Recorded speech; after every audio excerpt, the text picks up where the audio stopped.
আসসালামু আলাইকুম।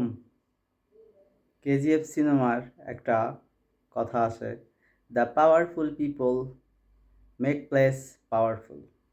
কথাটা ডাক্তার মোহাম্মদ ইউনূসের ক্ষেত্রে প্রযোজ্য। ডাক্তার মোহাম্মদ ইউনূস হচ্ছে একজন আন্তর্জাতিক মানের খেলোয়াড়। গ্লোবাল পাওয়ার র্যাঙ্কিংয়ে পূর্বে বাংলাদেশের অবস্থান ছিল 123তম।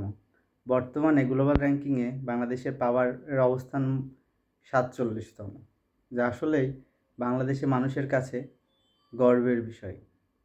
ডাক্তার মোহাম্মদ ইউনূস আগস্টের পর থেকে যে খেলাটা দেখাচ্ছে তা বাংলাদেশের মানুষ চিরকাল মনে রাখবে। শেখ হাসিনা একটা কথা বলেছিল না, ভারতকে আমি যা দিয়েছি ভারত আজীবন সব তা মনে রাখবে। ঠিক তেমনি ডাক্তার মোহাম্মদ ইউনূস অল্প সময়ের ভিতরে বাংলাদেশের মানুষকে যা দিয়েছে বাংলাদেশের মানুষ তা আজীবন মনে রাখবে। এই ধরুন, রমজান মাসে নিত্য প্রয়োজনীয় জিনিসের দাম, আমি আমার এত বছরের জীবনে কখনো এত কম দামে রমজান মাসে নিত্য প্রয়োজনীয় জিনিস মিলবে কখনো আশা করিনি। কিন্তু এই অসম্ভবকে সম্ভব করেছে ডাক্তার মোহাম্মদ ইউনূস। ধন্যবাদ জানাচ্ছি ডাক্তার মোহাম্মদ ইউনূসকে।